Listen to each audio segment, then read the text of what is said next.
ما ئەو بەژیایە ئەرێ چاوە مرن نکاربوو وی بگرە ئیجار چما دەویە کو ئەو بمرە داکۆ مرنێ بن دەست بکە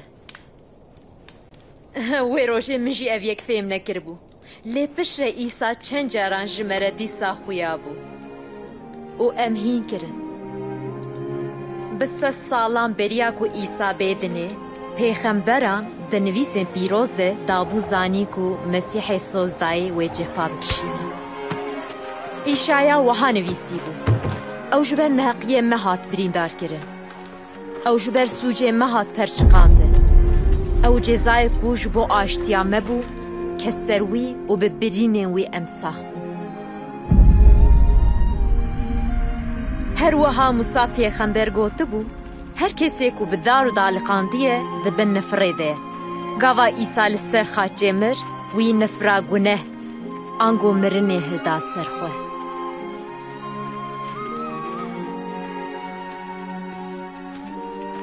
Qurbanbûn û vejîna wî em ji bin nîrê guneh derxistin. Desthilatiya tariyê rakir, tirs û rebeniya me ji holê rakir. Bi tiştê ku İsa kir, soza ku Xwedê dabû İbrahîm hat cih. Hemû mirovên li ser dinê wê bi wî bihatan pîrozkirin. Ma herkes heta bi jinan jî İsa ji min re digot, keçika İbrahîm. Tu jî di çavê wî de pirhêjayî. Wekû ew jina ku 12 salan xwîn jê diçû ez pîroz kirim, dixwaze te jî pîroz bike. Êdî nelazim e ku em di tirs û şermezariyê de bijîn. Êdî nelazim e ku em xwe helînin û bêdeng bimînin. İsa li ser xwe wiha got. Ruhê Xwedan li ser min e. Wî ez bijartime da ku ez mizgîniyê bidim feqîran. Wî ez şandime ku ez ji girtiyan re azadiyê û ji koran re dîtinê bêjim. Ji bo ez bindestan rizgar bikim û mizgîniya sala Xwedan ya rehmê bidim.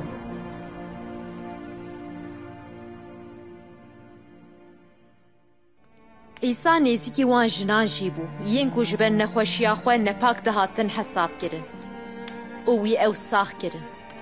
Ew mamostê, jin û mêr û zarokan bû û cihêtî nexist navbera dewlemend û feqîr û rastar û gunehkaran. Bi rehma xwe wî nîşanî wan da ku ew hêjan e. Wî mirov qenc kirin. Cin derxistin û jin û mêr û zarok ji bin nîrê îblîs xelas kirin. Desthilatdariya wî ya li ser xerabiyê û li ser hemû rihên nepak kifş bû. İsa keç û kir ji nav miriyan rakirin û nîşan da ku li ser mirinê jî desthilatdariya wî heye. Dema ku İsa hat xaçkirin, îblîs û rihên xerab guman dikirin ku ew bi ser ketin. Lê belê İsa ji mirinê vejiya û xerabî û mirin bi tevahî bin dest kir. ئیجار ماوەی براستی Belê? مەسیح بوو bi tenê Mesîhê sozayiyê ku Xwedê wê bişande dinê, dikaribû kerametên ku İsa kirin bikirana. û bi tenê yek wek İsa dil bi rehm, hêzdar, dilsoz û hêjaye ku em xwe bispêrin wî û jê hez bikin. Dema ku Xwedê dinya afirand, wî jin û mêr afirandin ku li ber wî bijîn û bibin hevparên şahiya wî. Plana wî ew bû. Lê belê mirovan ji wî bawer nekir û piya wî nekir. Vê neguhdariya me em ji Xwedê dûr xistin û li hevkirina di nav jin û mêr de jî xera kir. Me jî di vê neguhdariyê de berdewam kir. İncîl dibêje, tu kesî guneh nekirî tune. Ji ber guneh mirov ji Xwedê qetan û ketin bin hukmdariya mirinê. Lê belê Xwedê nexwest ku em her û her ji wî û ji hezkirina wî veqetin, di nav tirs û şermê de bijîn. Ka çawa beranek peyda kir ku di cihê kurê Ibrahîm de bibe qurban, wisa jî İsa şand ku di ber me de bimre. Jiyan, mirin û و رابونا ئیسا هەموویان و باوەریا خۆ بوویتینن ئەوان بە خودێرە لە هەفتینە. ئەف دۆستانیان نویا بە خودێرە ئەم بمرنژی توجاران ناقەتە.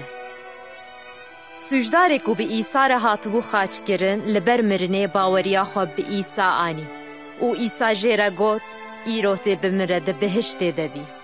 ئەوێن و باوەریا خۆ بە ئیسا تینن وێژ عەزابێ هەر هەیە خەلاس ببن و هەر بە خودێرە بشی. چاوە؟ دڕیا باوەریێدا لە پێوی هەرن. لێ ئێوێ چاوە من قبول کێ؟ وی ئەز و مەریەم قبول کردن. لێزی چاوە بزانم؟ لوی ئەولە ببە ژووی بخوازە بویرە بپەیوە.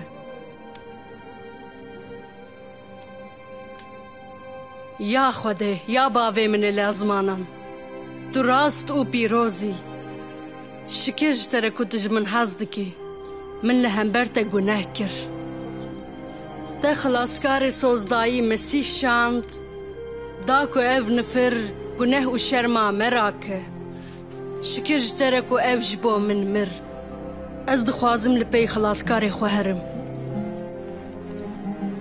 şikir ji te re te ez efû kirim û ez qebûl kirim. Amin. Amin. Amin. Şükür işlere. Spas dikim.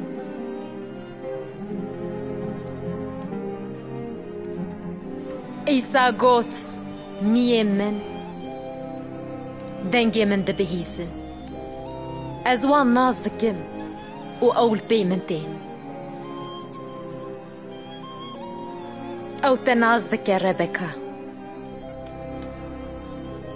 و ئەو شتە حەزکە ئەف دەستپێکا تێکیلیەکە پیرۆزە یاکو وێ هەر و هەر بدۆمینە ئەمێ وی بێتر ناز بکن و لوی ئەولە ببن ئەمێ bi guhdarîkirina peyvên wî pêşveherin ئەمێ بە باوەری دوعا بکن û bi wanên ku li pey wî diçin re bicivin و ئەمێ ji mirovên din re jî li ser wî bêjin ئیسا wiha gotiye Xwedê we biparêze. Li erdê û li ezmanan hemû hukmdarî ji me re hatiye dayîn. İcar herin. Hemû miletan hîn bikin û wan bi navê bav û kur û ruhê pîroz imad bikin. Hemû gotinên min hînê wan bikin ku ew wan pêk bînin. û ez herga bi were me heta dawiya dinyayê.